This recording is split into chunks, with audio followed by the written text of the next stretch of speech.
윤조야. 옛날 시절을 소재로 만든 그땐 그랬지 TV입니다. 보시기 전에 좋아요와 구독 한번 부탁드려요. 새벽 4시 휴대폰 진동이 수진의 잠을 깨웠어요. 화면에 뜬 이름을 본 순간 그녀의 손이 멈췄지요. 엄마. 20해 전 돌아가신 분이었어요. 번호는 그대로였지요. 해지하지 못했던 거예요. 수진은 떨리는 손으로 통화 버튼을 눌렀어요. 여보세요? 잡음만 들렸어요. 바람 소리 같기도 하고 누군가 숨 쉬는 소리 같기도 했지요. 그리고 희미하게, 아주 희미하게 들려왔어요. 수진아, 도망쳐. 여자 목소리였어요. 하지만 엄마는 아니었지요. 통화는 끊어졌어요. 수진은 이불을 걷어차고 일어나 거실로 나갔어요. 손은 아직 떨리고 있었지요. 창밖은 어둠뿐이었어요. 그녀는 통화 기록을 다시 확인했어요. 발신 시각 오전 3시 47분. 통화 시간 17초. 그리고 발신 번호 분명 엄마의 번호였어요. 수진은 서울 마포에 있는 온라인 매체 편집부 기자였어요. 사회부 막내로 들어와 이제 7년 차였지요. 급여는 박했지만 일은 많았어요. 하지만 그녀는 불평하지 않았지요. 그날도 평범한 하루였어요. 오전 10시 회의, 오후에는 취재 2건, 저녁엔 데스크에게 기사 3개를 까였어요. 밤 9시가 넘어서야 사무실을 나섰지요. 지하철 안에서 수진은 멍하니 창밖을 바라봤어요. 새벽에 전화가 계속 머릿속을 맴돌았지요. 도망쳐. 왜 그런 말을 했을까요? 누가 무엇으로부터 도망치라는 걸까요? 집에 도착했을 때 수진은 오래된 상자 하나를 꺼냈어요. 베란다 구석에 쌓아둔 짐 더미 속에 있었지요. 엄마의 유품이었어요. 상자를 열자 곰팡이 냄새가 났어요. 낡은 옷가지 몇 벌, 손때 묻은 수첩, 그리고 까맣게 그을린 카세트 테이프 1개. 수진은 테이프를 손에 들었어요. 플라스틱 케이스는 열에 녹아 일그러져 있었지요. 그 아래 작은 휴대폰 하나가 있었어요. 1999년식 모델이었어요. 안테나가 달린 두툼한 폴더폰이었지요. 수진은 충전기를 찾아 연결했어요. 기적처럼 화면에 불이 들어왔지요. 배터리 아이콘이 깜빡였어요. 통화 기록을 열었어요. 스크롤을 내리자 1999년 12월 24일 새벽 2시 17분의 기록이 보였지요. 부재중 전화. 발신자 엄마. 수진의 심장이 빠르게 뛰었어요. 엄마가 자기 자신한테 전화를 걸었다고? 그날 밤 수진은 잠들지 못했어요. 기억이 조각조각 떠올랐지요. 1999년 12월 24일. 크리스마스 이브였어요. 수진은 당시 고등학교 2학년이었지요. 서울에 있는 고모 댁에서 겨울방학을 보내고 있었어요. 새벽에 전화가 왔었어요. 이장님이었지요. 수진아, 집에 불이 났다. 그 말만 기억났어요. 고모와 함께 고향으로 내려갔을 때 집은 이미 잿더미였지요. 소방차는 떠나고 마을 사람들만 남아 있었어요. 엄마는 안방에서 발견됐어요. 경찰은 화재 사망이라고 했지요. 담배불 실화 추정이라고 했어요. 하지만 엄마는 담배를 피우지 않았어요. 수진은 그 사실을 말했지요. 경찰은 고개를 끄덕이며 그럴 수도 있다고만 했어요. 장례는 조용히 치러졌어요. 마을 사람들은 조문을 왔지만 눈을 마주치지 않았지요. 무언가를 숨기는 것처럼 보였어요. 수진은 17이었어요. 어른들의 침묵을 이해할 수 없었지요. 다음 날 아침 수진은 회사에 휴가를 냈어요. 가족 일로 며칠 쉬어야 할 것 같습니다. 데스크는 인상을 찌푸렸지만 결제를 찍어줬지요. 수진은 짐을 꾸렸어요. 노트북, 녹음기, 카메라. 취재 장비였어요. 오후 2시 그녀는 고속버스에 올랐어요. 목적지 강원도 홍천군 내면 광원리. 엄마가 죽었던 마을이었어요. 버스는 산길을 올랐어요. 창밖으로 단풍이 지나갔지요. 하지만 수진의 눈에는 아무것도 들어오지 않았어요. 휴대폰이 울렸어요. 모르는 번호였지요. 수진은 받지 않았어요. 다시 울렸어요. 이번엔 받았어요. 여보세요? 잡음이었어요. 새벽에 들었던 것과 똑같은 소리였지요. 그리고 목소리. 돌아오지 마. 여자 목소리였어요. 낮고 쉰 목소리였지요. 누구세요? 대답은 없었어요. 통화는 끊어졌어요. 수지는 손에 힘을 주었어요. 휴대폰 케이스가 삐걱거렸지요. 도망치라더니 이젠 오지 말라고. 그녀는 창밖을 바라봤어요. 산 너머로 구름이 드리워져 있었어요. 누가 뭐래도 나는 간다. 오후 5시 버스는 광원리 정류장에 섰어요. 마을은 변하지 않았어요. 낮은 지붕의 집들, 좁은 골목길, 그리고 저 멀리 보이는 산. 모두 그대로였지요. 수지는 천천히 걸었어요. 마을 어귀에 경로당이 있었어요. 몇몇 할머니들이 앉아 계셨지요. 수진을 보자 모두 입을 다물었어요. 수진이 아니가? 한 할머니가 물었어요. 네. 할머니 윤경자 할머니시죠? 그래 컸구나. 얼굴이 영자랑 똑같네. 할머니의 눈가가 붉어졌어요. 할머니, 제가 여쭤볼 게 있어요. 뭔데? 수지는 휴대폰을 꺼내 통화 기록을 보여줬어요. 이거 엄마 번호로 전화가 왔어요. 어젯밤에요. 할머니의 얼굴이 굳었어요. 다른 할머니들도 자리에서 일어났지요. 수진아, 그런 소리 하는 거 아니다. 왜요? 분명히 엄마 번호예요. 죽은 사람 번호로 전화가 올 리 없잖아. 그럼 누가 쓰고 있다는 거잖아요. 윤경자 할머니가 한숨을 쉬었어요. 수진아, 돌아가라. 여긴 내가 있을 곳이 아니다. 왜요? 뭐가 있길래 다들 이러세요? 할머니는 대답하지 않았어요. 그냥 고개를 저었지요. 수지는 더 이상 묻지 않았어요. 대신 마을 안쪽으로 걸어갔어요. 엄마의 집터는 빈터로 남아 있었어요. 잡초가 무성했지요. 그 위로 저녁 해가 기울고 있었어요. 수지는 그 자리에 서서 오래 바라봤어요. 엄마, 여기서 뭐가 있었던 거예요? 바람이 불었어요. 어디선가 종소리가 들렸지요. 수지는 고개를 들었어요. 마을 뒤편 산 중턱에 폐교가 보였어요. 광원초등학교. 1995년에 폐교된 곳이었어요. 수지는 그곳을 바라봤어요. 그리고 문득 새벽에 전화 발신지가 떠올랐지요. 통신사에 위치 추적 요청하면 그녀는 가방에서 노트북을 꺼냈어요. 인터넷에 연결하고 지인 기자에게 메시지를 보냈어요. 오빠, 부탁 하나만. 이 번호 발신 위치 추적 가능해? 답장은 금방 왔어요.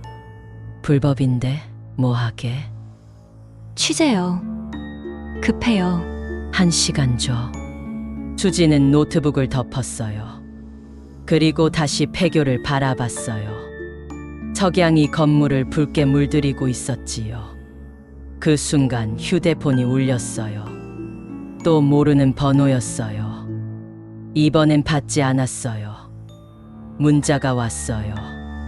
폐교에 오면 답을 알게 될 거예요. 수진의 등에 식은땀이 흘렀어요. 하지만 그녀는 발걸음을 옮겼어요. 폐교를 향해서 어둠 속으로. 진실은 언제나 어둠 속에 숨어 있지요. 하지만 그걸 찾아 들어가는 사람이 있어요. 폐교로 가는 길은 생각보다 험했어요. 수지는 손전등을 켜고 산길을 올랐지요. 낙엽이 쌓인 길은 미끄러웠어요. 한 걸음 내디딜 때마다 바스락거리는 소리가 어둠 속으로 퍼져나갔어요. 뒤를 돌아보니 마을이 아주 작게 보였어요. 불 켜진 집은 몇 채 되지 않았지요. 수지는 다시 앞을 향했어요. 폐교 건물이 점점 가까워졌어요. 깨진 창문 너머로 어둠만 가득했지요. 철문이 반쯤 열려 있었어요. 녹이 쓴 경첩이 삐걱거렸어요. 수지는 안으로 들어섰어요. 복도에는 먼지가 두껍게 쌓여 있었어요. 벽에 걸린 게시판은 기울어져 있었고 바닥엔 깨진 유리 조각들이 흩어져 있었지요. 손전등 빛이 교실 문패를 비췄어요. 3학년 2반. 수지는 그 교실 앞에 멈춰 섰어요. 문이 열려 있었어요. 교실 안은 더 차가웠어요. 책상과 의자는 모두 치워져 있었고 칠판만 덩그러니 남아 있었지요. 칠판 아래에는 낡은 전화기 한 대가 놓여 있었어요. 다이얼식 전화기였어요. 수지는 천천히 다가갔어요. 수화기를 들어보니 선은 끊어져 있었어요. 하지만 전화기 옆에는 작은 녹음기가 있었지요. 재생 버튼을 눌렀어요. 잡음이 흘러나왔어요. 그리고 여자 목소리가 들렸어요. 수진아, 엄마야? 수진의 손이 떨렸어요. 엄마 목소리였어요. 20해 전 그 목소리였지요. 미안해, 엄마가 너한테 말 못한 게 많아. 숨소리가 거칠었어요. 소영이 그 아이를 찾아줘. 엄마는 그 아이를 못 구했어. 잡음이 심해졌어요. 만약 내가 이걸 듣고 있다면 도망쳐. 이 마을은 위험해. 녹음이 끊어졌어요. 수지는 그 자리에 주저앉았어요. 손전등이 바닥에 떨어졌지요. 빛이 천장을 향했어요. 거기에 낙서가 있었어요. 소영이는 집에 가고 싶어. 어린아이 글씨체였어요. 수지는 녹음기를 가방에 넣었어요. 폐교를 나와 다시 마을로 내려왔어요. 시계를 보니 밤 9시였지요. 마을은 조용했어요. 수지는 유일하게 불이 켜진 슈퍼 앞에 섰어요. 광원 슈퍼라는 간판이 희미하게 빛나고 있었지요. 문을 열고 들어갔어요. 카운터에 60대 초반의 남자가 앉아 있었어요. TV를 보고 있었지요. 저기요. 남자가 고개를 돌렸어요. 수진이가 아니가? 네. 기억하세요? 그럼 영자 언니 딸인데. 근데 왜 이 밤에 여기를? 물어볼 게 있어서요. 남자의 표정이 굳었어요. 뭔데? 박소영이요. 아세요? 남자가 TV를 껐어요. 왜 그 이름을 물어? 엄마가 남긴 녹음 파일에 그 이름이 나왔어요. 수진아, 남자가 일어났어요. 그 일은 끝난 거야. 건드리지 마. 뭐가 끝났어요? 아이가 실종됐는데? 경찰도 포기한 사건이야. 30년도 더 됐어. 수지는 한 발 다가갔어요. 제 엄마는 왜 죽었어요? 남자가 말을 잃었어요. 자고사라고 했잖아요. 근데 왜 다들 말을 안 해요? 가라. 내일 아침에 돌아가. 싫어요. 알아낼 거예요. 수지는 슈퍼를 나왔어요. 그날 밤 수지는 마을 유일한 민박집에 짐을 풀었어요. 방은 좁았지만 깨끗했어요. 온돌방이었지요. 노트북을 켰어요. 박소영 실종 사건을 검색했어요. 기사가 몇 개 나왔어요. 1989년 10월 15일. 당시 8살이던 박소영이 학교에서 집으로 가던 중 실종됐어요. 마지막 목격 장소는 광원초등학교 뒷산이었지요. 경찰이 수색했지만 아이는 발견되지 않았어요. 부모는 박태섭과 이명희. 박태섭은 현재 마을 이장이었어요. 수지는 창밖을 바라봤어요. 저 멀리 큰 기와집이 보였어요. 마을에서 가장 큰 집이었지요. 이장 집이었어요. 휴대폰이 울렸어요. 모르는 번호였어요. 수지는 받았어요. 여보세요? 여자 목소리였어요. 나이 든 목소리였지요. 수진 씨죠? 네. 누구세요? 윤경자예요. 낮에 만난 할머니였어요. 할머니. 왜요? 내일 아침 7시에 경로당으로 와요.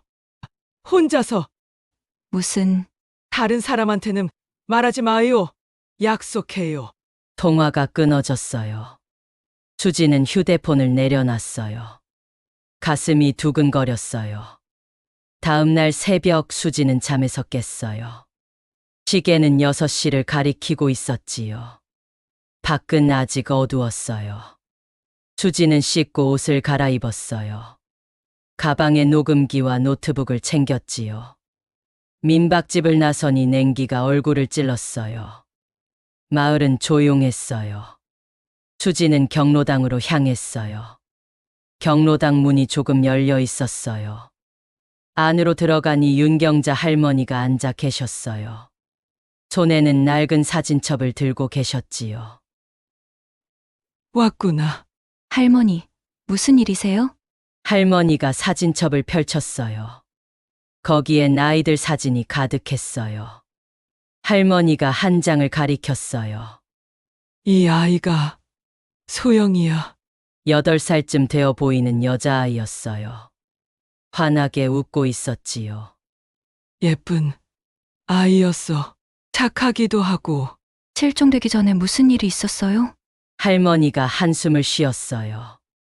소영이 엄마 이명희가 아이한테 심했어. 심했다고요? 때리고 굶기고 마을 사람들이 다 알았어. 근데 아무도 신고 안 했지. 수진의 얼굴이 굳었어요. 그래서 소영이가 도망친 거예요? 그렇게 생각했어. 처음엔. 근데 할머니가 말을 멈췄어요. 근데요? 너희 엄마가 그날 소영이를 마지막으로 봤어. 수진의 심장이 멎는 것 같았어요. 뭐라고요? 급식소에서 일하던 날이었어. 소영이가 학교 끝나고 급식소로 왔대. 배가 고프다고. 할머니의 눈가가 붉어졌어요. 영자 언니가 밥을 줬지. 그리고 집에 가라고 했어. 근데 그게 마지막이었어. 수진은 아무 말도 할 수 없었어요. 경찰이 너희 엄마를 의심했어. 마지막 목격자니까. 근데 증거가 없었지. 엄마는 뭐라고 했어요? 아무것도 모른다고 했어. 그냥 밥 주고 보냈다고. 할머니가 사진첩을 덮었어요. 근데 그 후로 영자 언니가 이상해졌어. 말수가 줄고 밤마다 악몽 꾸고. 그게 언제예요? 소영이 실종되고 한 달쯤 뒤부터. 그리고 10년 뒤에. 화재로 돌아가셨죠? 할머니가 고개를 끄덕였어요. 난 사고가 아니라고 생각해. 영자 언니가 스스로 선택한 거야. 수진의 손이 떨렸어요. 왜요? 왜 엄마가? 모르겠어. 근데 분명한 건 이 마을이 그 일을 덮었다는 거야. 할머니가 일어났어요. 수진아, 조심해. 박태섭 이장은 위험한 사람이야. 왜요? 딸을 잃은 후로 미쳐버렸어. 누구든 소영이 얘기만 꺼내면. 할머니가 입을 다물었어요. 밖에서 발자국 소리가 들렸어요. 누군가 경로당 쪽으로 오고 있었어요. 할머니의 얼굴이 새하얘졌어요. 빨리 나가, 뒷문으로. 할머니는요? 난 괜찮아. 어서. 수지는 뒷문으로 나왔어요. 골목길로 숨어들었어요. 숨을 죽이고 있는데 경로당 문이 열리는 소리가 들렸지요. 남자 목소리였어요. 경자 씨, 이 새벽에 뭐 하시오? 박태섭 이장이었어요. 수지는 골목 끝까지 뛰었어요. 심장이 터질 것 같았지요. 민박집으로 돌아와 문을 잠갔어요. 가방에서 녹음기를 꺼냈어요. 엄마의 목소리를 다시 들었어요. 소영이, 그 아이를 찾아줘. 수지는 노트북을 켰어요. 통신사 지인에게 받은 위치 추적 결과를 확인했어요. 새벽에 걸려온 전화들. 모두 폐교에서 발신됐어요. 누가 폐교에서 전화를 건 거지? 수지는 다시 검색을 시작했어요. 이명희, 박소영의 어머니. 1990년 소영이 실종된 지 1년 후에 세상을 떠났어요. 차이는 자살이었어요. 수지는 기사를 읽었어요. 유서는 발견되지 않았다. 유족 박태섭 씨는 아내가 딸을 잃은 충격에서 벗어나지 못했다고 밝혔다. 수지는 화면을 응시했어요. 퍼즐 조각이 맞춰지기 시작했어요. 소영이 실종. 엄마가 마지막 목격자. 이명희 자살. 그리고 10년 후 엄마의 죽음. 엄마가 뭘 알고 있었던 거야? 휴대폰이 울렸어요. 문자였어요. 오늘 밤 11시 폐교 3학년 2반. 혼자 와라. 발신자는 모르는 번호였어요. 수지는 문자를 삭제하지 않았어요. 대신 답장을 보냈어요. 간다. 근데 당신은 누구? 답장은 오지 않았어요. 오후 6시 수지는 슈퍼로 갔어요. 간단한 식료품과 손전등 건전지를 샀어요. 카운터에서 계산하는데 슈퍼 주인이 말했어요. 수진아, 여기 오래 있을 거야? 모르겠어요. 일이 끝날 때까지요. 무슨 일? 취재요. 주인의 얼굴이 굳었어요. 뭘 취재하는데? 엄마 죽음이요. 그리고 박소영. 주인이 물건을 놓쳤어요. 바닥에 떨어진 건전지가 굴러갔어요. 너 미쳤구나. 아니요. 정신 똑바로 차렸어요. 수지는 물건을 챙겨 나왔어요. 뒤에서 주인의 목소리가 들렸어요. 후회할 거야. 수지는 돌아보지 않았어요. 민박집으로 돌아가는 길. 누군가 수진을 따라오고 있었어요. 수지는 걸음을 멈췄어요. 뒤를 돌아봤어요. 아무도 없었어요. 하지만 분명 누군가 있었어요.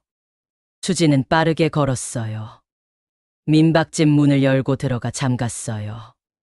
창문으로 밖을 내다봤어요. 골목 끝에 누군가 서 있었어요.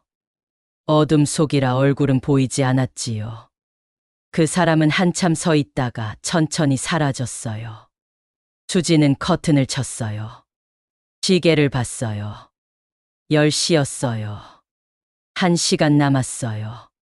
수지는 가방을 챙겼어요. 녹음기, 휴대폰, 손전등. 그리고 호신용으로 가위 한 자루.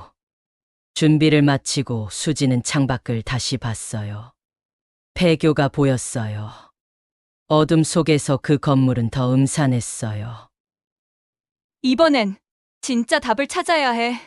수지는 문을 열고 밖으로 나갔어요. 밤은 차갑고 고요했어요. 밤 11시.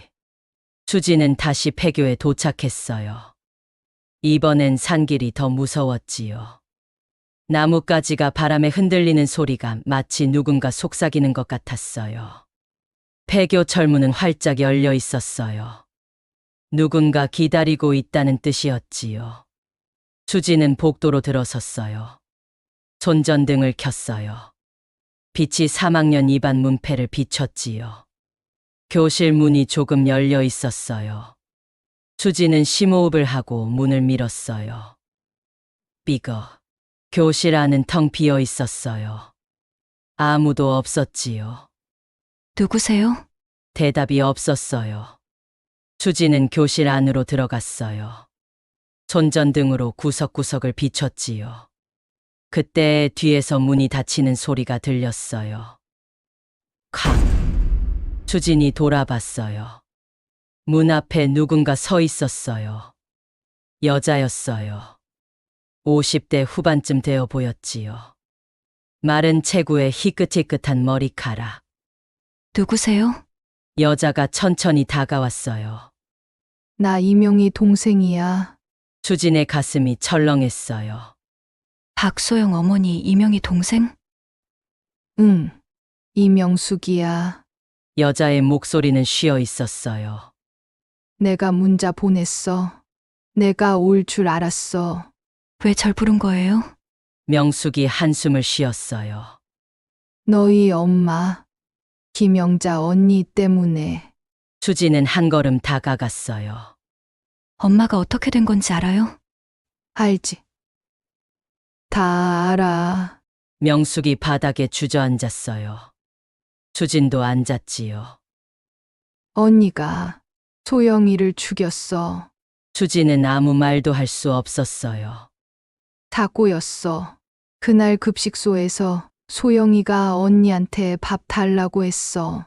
언니가 밥을 주면서 소영이한테 물었대. 왜 맨날 배가 고프냐고. 명숙의 목소리가 떨렸어요. 소영이가 울면서 말했어. 엄마가 때려서 집에 못 간다고. 배고파 죽겠다고. 그래서요? 영자 언니가 화가 났지. 내 언니인 자기 동생한테. 명숙이 얼굴을 감쌌어요. 언니한테 전화했대. 학교로 오라고. 그리고 언니 얼굴 보고 소영이가 도망쳤어. 도망쳤다고요? 응. 학교 뒷산으로 영자 언니랑 내 언니가 쫓아갔어. 명숙이 손을 떨었어요. 소영이가 절벽에서 발을 헛디뎠어. 굴러 떨어졌어. 수진은 숨이 막혔어요. 영자 언니가 손을 잡으려 했대. 근데 못 잡았어. 그리고 돌아가셨군요. 명숙이 고개를 끄덕였어요. 즉사였어. 그 자리에서. 수진은 눈을 감았어요. 그럼 엄마는? 영자 언니가 내 언니한테 말했대. 경찰한테 신고하자고. 사고라고 말하자고. 근데요? 내 언니가 거부했어. 명숙이 수진을 봤어요. 눈에 눈물이 고여 있었지요. 소영이 시체를 묻었어. 뒷산에. 수진은 입을 막았어요. 영자 언니는 반대했어. 경찰에 신고하자고 했어. 근데 내 언니가 협박했어. 뭐라고요? 영자 언니 딸. 그러니까 너를 해치겠다고. 수진의 손이 얼어붙었어요. 그래서 엄마는? 입 다물었어. 너를 지키려고. 명숙이 일어났어요. 그 후로 영자 언니는 미쳐갔어. 죄책감에 밤마다 악몽 꾸고 소영이가 나타난다고 했어. 이명희 씨는요? 소영이 엄마는? 1년 후에 죽었어. 자살이라고 했지만 명숙이 말을 멈췄어요. 아니었어요?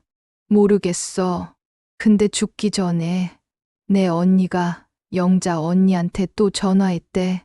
소영이 시체를 다른 곳으로 옮겼다고. 왜요? 경찰이 뒷산 수색한다는 소문 때문에. 그래서 다시 묻었대.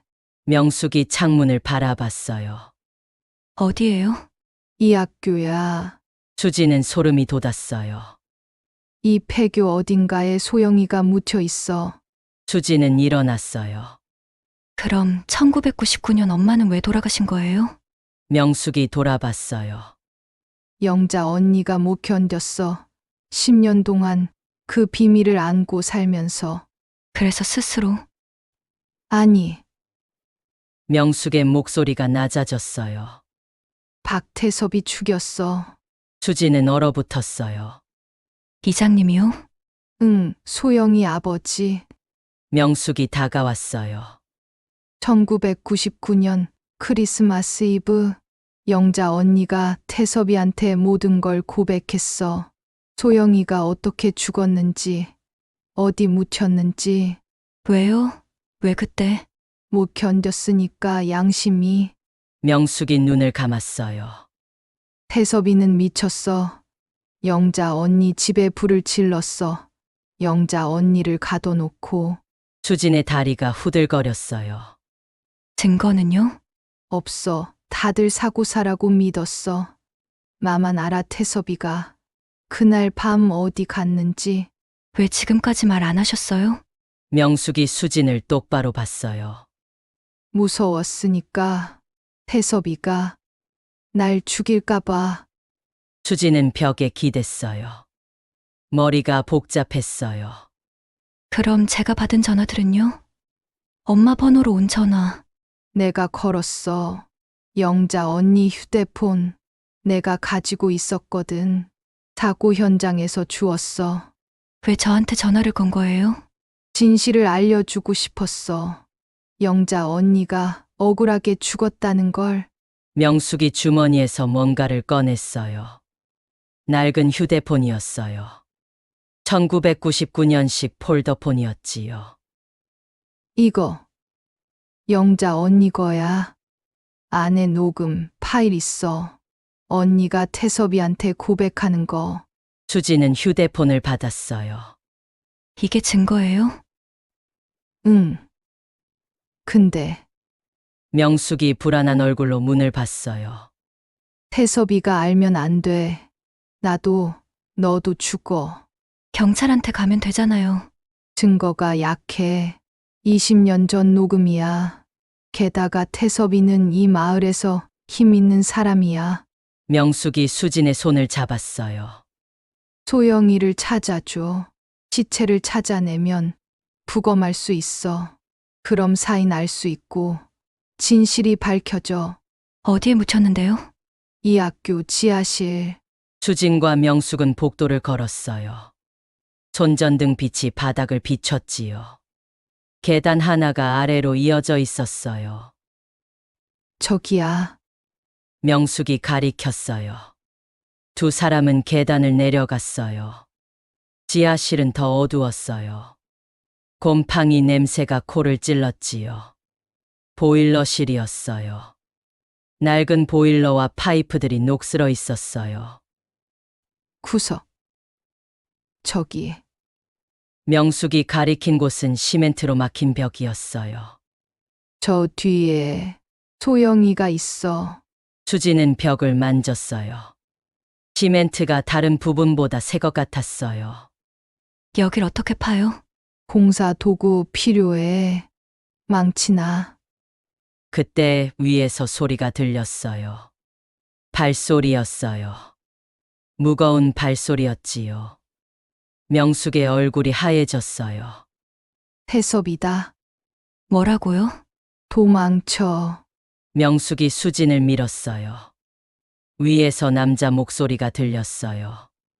명수가 거기 있지? 박태섭이었어요.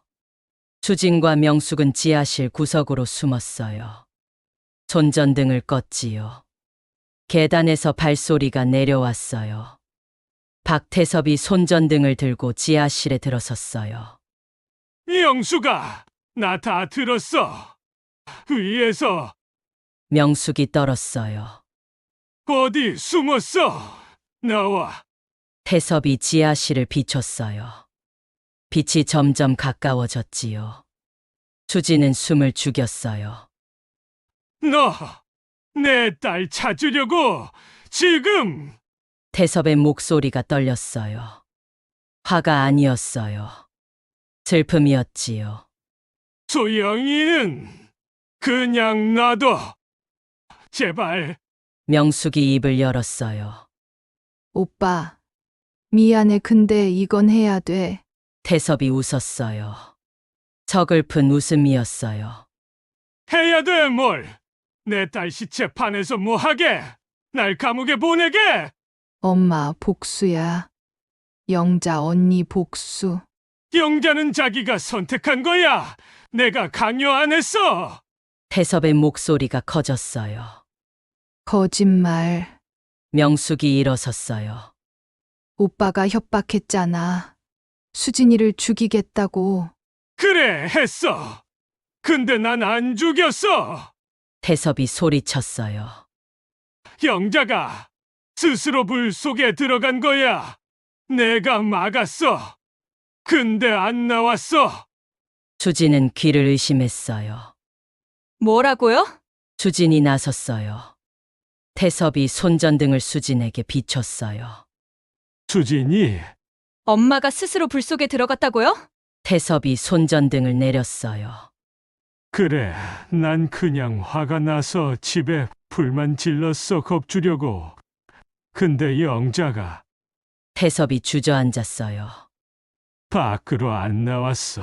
나를 봤는데도 그냥 안방에 앉아서 날 봤어. 왜요? 모르겠어. 죄책감 때문인지 아니면 널 지키려고 죽기로 선택한 건지. 태섭이 얼굴을 감쌌어요. 난 살인자가 되고 싶지 않았어. 근데 됐어, 그날부터. 침묵이 흘렀어요. 수진은 눈물이 났어요. 그럼 엄마는 저 때문에 죽은 거예요? 아니야. 명숙이 수진을 안았어요. 영자 언니는 선택한 거야, 널 지키는 걸. 수진은 울었어요. 태섭도 울었어요. 지하실에는 세 사람의 울음소리만 울렸어요. 한참 후 태섭이 입을 열었어요. 소영이를 파해. 오빠, 파내라고. 난 이제 끝내고 싶어. 태섭이 일어났어요. 경찰 부르게. 내가 다 자백할게. 영자 죽인 것도, 소영이 묻은 것도. 오빠. 그럼 감옥 가. 가야지. 난 20년 동안 도망쳤어. 이젠 그만. 태섭이 수진을 봤어요. 미안하다. 내 엄마 좋은 사람이었어. 수진은 고개를 끄덕였어요. 이장님도 아버지였잖아요. 태섭이 슬프게 웃었어요. 아버지 자격도 없어. 딸 하나 지키지 못했는데. 태섭이 계단으로 올라갔어요. 1시간 줄게. 경찰 오기 전에 소영이 찾아라. 발소리가 멀어졌어요. 명숙과 수진은 시멘트 벽을 마주했어요. 도구가 필요해. 수진이 주변을 살폈어요. 녹슨 파이프 하나가 떨어져 있었지요. 이거로 해볼게요. 수진은 파이프를 들고 시멘트를 쳤어요. 쿵, 쿵. 금이 갔어요. 다시 쳤어요. 시멘트가 부서지기 시작했어요. 명숙도 돌을 들고 도왔어요. 두 사람은 말없이 벽을 부쉈어요. 10분, 20분, 30분. 마침내 구멍이 났어요. 손전등을 비췄어요. 작은 공간이 보였어요. 그 안에 작은 뼈가 있었어요. 아이의 뼈였어요. 낡은 옷과 신발도 함께 있었지요. 명숙이 무릎을 꿇었어요. 소영아, 미안해. 이모가 늦었어. 수진도 무릎을 꿇었어요. 잘 자고 있었구나. 이젠 집에 갈 수 있어. 밖에서 사이렌 소리가 들렸어요. 경찰이 온 거예요. 경찰이 지하실로 내려왔어요. 감식반이 와서 현장을 봉쇄했지요. 수진은 밖으로 나왔어요. 새벽 1시였어요. 마을 사람들이 모여 있었어요. 모두 불안한 얼굴이었지요. 박태섭은 경찰차에 타고 있었어요. 수갑을 차고 있었지요. 수진과 눈이 마주쳤어요. 태섭이 고개를 숙였어요. 수진도 고개를 숙였어요. 윤경자 할머니가 다가왔어요. 수진아, 괜찮아? 네, 이제 끝났어요. 영자 언니도 이제 편히 쉬겠구나. 할머니가 수진을 안았어요. 수진은 폐교를 바라봤어요. 건물은 여전히 음산했지만 이제는 덜 무서웠어요. 진실이 밝혀졌으니까요. 수진은 가방에서 녹음기를 꺼냈어요. 엄마의 목소리를 마지막으로 들었어요. 수진아, 미안해. 아니에요. 엄마 미안한 건 제가. 수진은 녹음기를 껐어요. 그리고 주머니에 넣었어요. 이제 다음 진실을 찾아야겠어요. 윤경자 할머니가 물었어요. 무슨 진실? 누가 정말로 이 모든 걸 시작했는지요. 수지는 마을 쪽을 바라봤어요. 거기엔 아직 밝혀지지 않은 비밀이 남아 있었어요. 일주일이 지났어요. 수지는 서울로 돌아가지 않았어요. 마을에 남았지요. 취재는 끝났지만 뭔가 더 해야 할 것 같았어요. 박태섭은 구속됐어요. 살인죄가 아닌 감금치사와 시체은닉으로 기소됐지요. 변호사는 정상참작을 주장했어요. 소영이의 유골은 부검을 거쳐 가족 묘지에 안장됐어요. 30년 만에 집으로 돌아간 거예요. 장례식에는 마을 사람들이 많이 왔어요. 모두 미안한 얼굴이었지요. 수진도 갔어요. 명숙 씨가 수진을 안았어요. 고마워. 소영이를 찾아줘서. 아니에요. 당연한 거였어요. 영자 언니도 고마워할 거야. 수진은 고개를 끄덕였어요. 묘지를 나오는 길 윤경자 할머니가 기다리고 있었어요. 수진아, 잠깐 시간 있어? 네, 할머니. 할머니는 수진을 경로당으로 데려갔어요. 다른 할머니들도 몇 분 계셨지요. 앉아라. 수진이 앉자 할머니들이 차를 내왔어요. 수진아, 미안하다. 윤경자 할머니가 말했어요. 왜요? 우리가 20년 전에 말했어야 했어.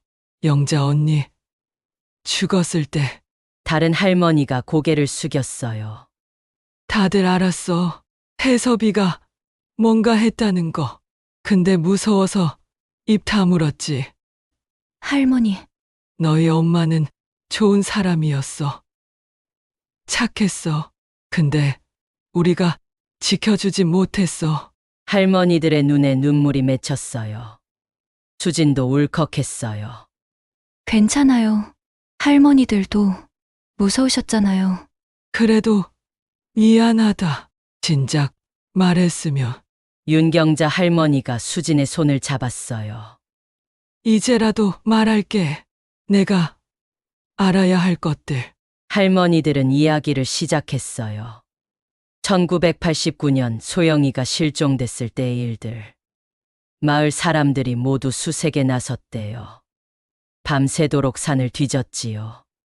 하지만 찾지 못했어요. 그때 영자 언니가 이상했어. 너무 힘들어했어. 왜요? 소영이를 마지막으로 봤으니까 자책했지. 더 붙잡아둘 걸, 집까지 데려다 줄 걸. 할머니가 한숨을 쉬었어요. 근데 이명희가 영자 언니를 의심했어. 마을 사람들 앞에서. 뭐라고요? 내가 내 딸 어떻게 한 거냐고. 분명히 뭔가 알고 있다고. 수지는 가슴이 아팠어요. 엄마가 얼마나 힘들었을까요? 많이 힘들었지. 근데 참았어. 너 때문에.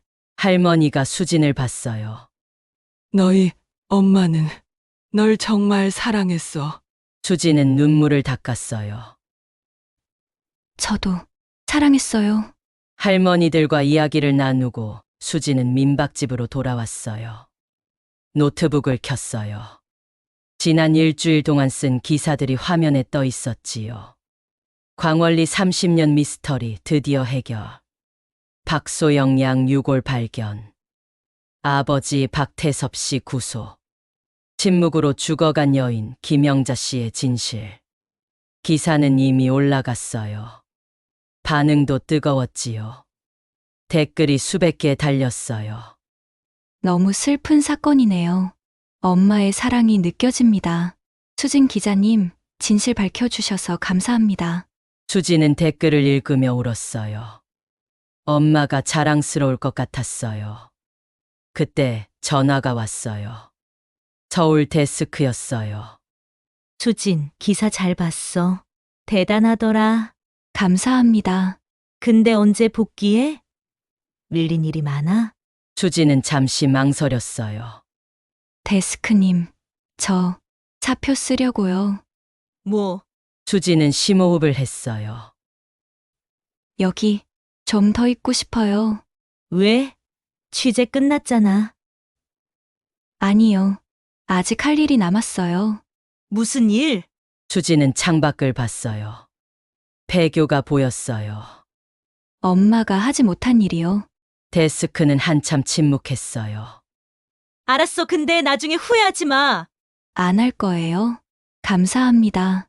통화를 끊고 수지는 가방을 챙겼어요. 폐교로 향했어요. 낮에 폐교는 달랐어요. 햇빛이 들어와서 덜 무섭더라고요. 수지는 교실들을 돌아다녔어요. 1학년 교실, 2학년 교실, 3학년 2반. 모두 비어 있었지요. 칠판에 낙서가 남아 있었어요. 졸업 축하해요. 선생님 사랑해요. 광원초 영원히. 아이들의 글씨였어요. 수지는 칠판을 만졌어요. 여기서 소영이도 공부했겠구나. 복도를 걸었어요. 창문으로 마을이 보였어요. 작고 평화로운 마을이었지요. 이 마을을 다시 살릴 수 있을까? 수지는 생각했어요. 다음 날 수지는 이장 대리를 찾아갔어요. 40대 남자였어요. 박태섭의 조카였지요. 안녕하세요. 수진입니다. 아, 기자분 들어와요. 사무실은 좁았어요. 서류가 쌓여 있었지요. 무슨 일로? 폐교 말인데요. 남자의 표정이 굳었어요. 그 건물을 어떻게 할 계획이세요? 글쎄요. 철거하려고 했는데 예산이 없어서요. 수지는 노트북을 꺼냈어요.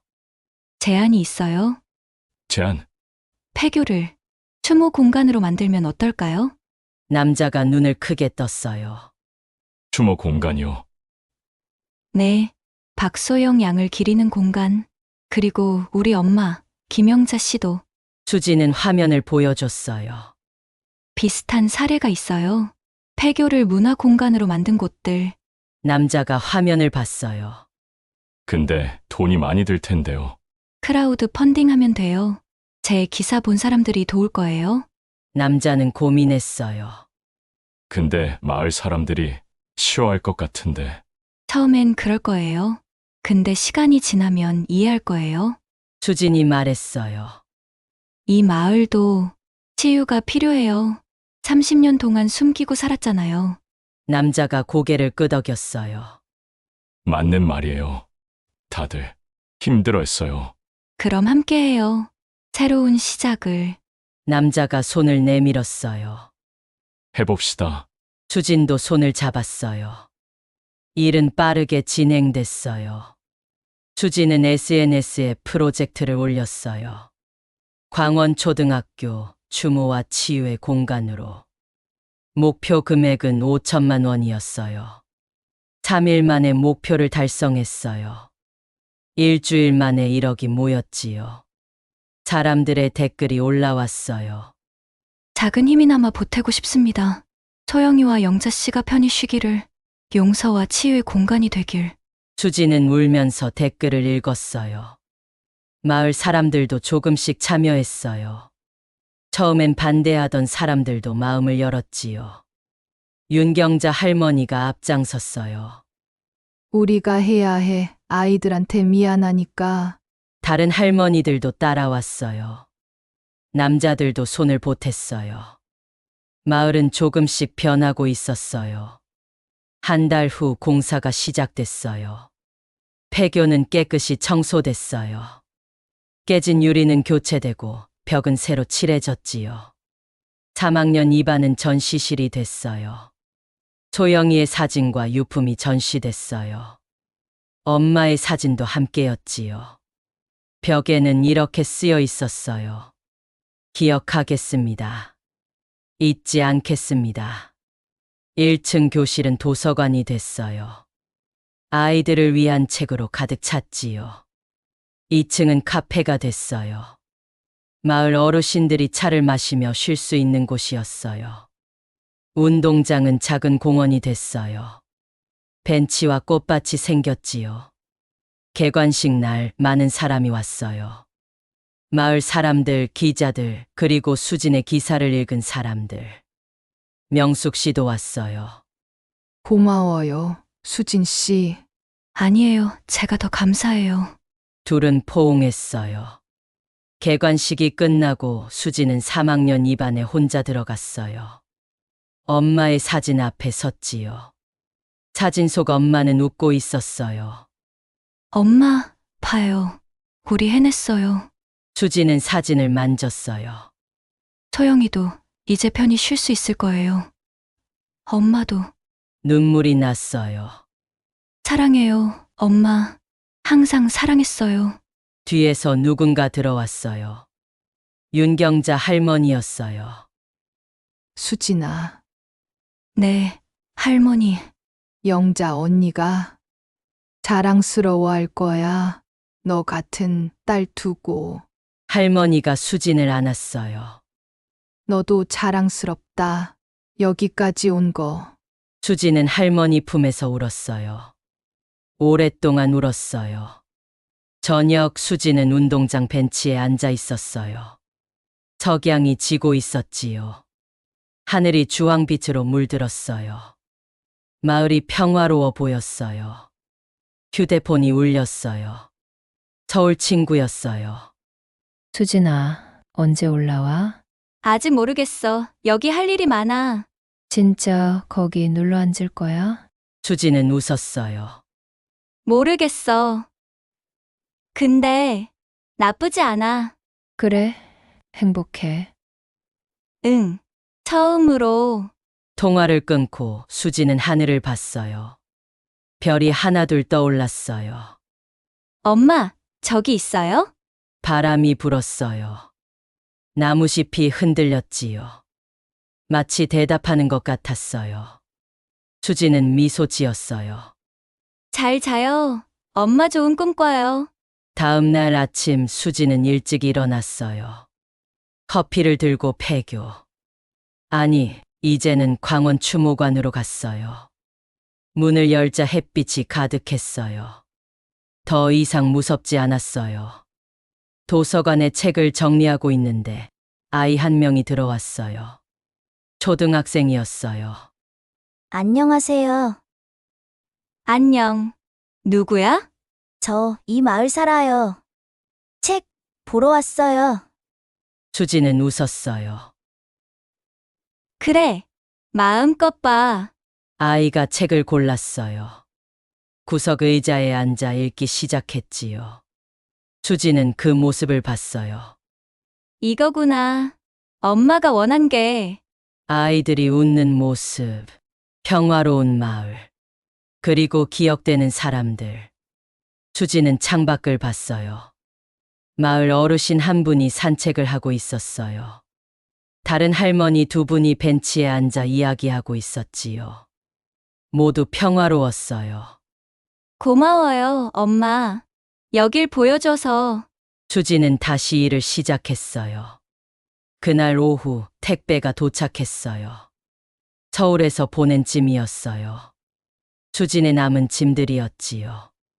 이제 정말 여기 사는구나. 수진은 웃었어요. 민박집 주인 아주머니가 나왔어요. 수진아, 저녁 먹고 가라. 감사합니다. 고맙긴 내가 더 고맙지 마을을 살려줬어. 아니에요. 제가 배운 게 더 많아요. 아주머니가 수진의 등을 두드렸어요. 좋은 아이야, 넌. 저녁은 따뜻했어요. 된장찌개에 김치 그리고 나물들. 엄마가 해주던 밥 같았어요. 맛있어요. 많이 먹어. 수진은 밥을 먹으며 생각했어요. 이제 시작이구나. 진짜 시작. 창밖으로 광원 추모관이 보였어요. 불이 켜져 있었어요. 누군가 아직 있나 봐요. 다녀올게요. 수진은 추모관으로 달려갔어요. 추모관 안에 명숙 씨가 있었어요. 소영이 사진 앞에 앉아 있었지요. 명숙 씨, 수진 씨, 늦게까지 미안해요. 괜찮아요. 그런데 명숙이 웃었어요. 자주 와요. 소영이 보러. 이제 만날 수 있잖아요. 그러세요. 언제든. 둘은 나란히 앉았어요. 수진 씨, 계속 여기 있을 거예요? 네. 여기가 제 자리인 것 같아요. 다행이에요. 이 마을에 당신 같은 사람이 필요해요. 수지는 명숙 씨의 손을 잡았어요. 함께해요. 이 마을 다시 일으키는 거. 그럴게요. 둘은 웃었어요. 밖에서 별들이 빛났어요. 광원리의 밤은 고요하고 평화로웠어요. 더 이상 침묵이 아니었어요. 희망의 고요함이었지요.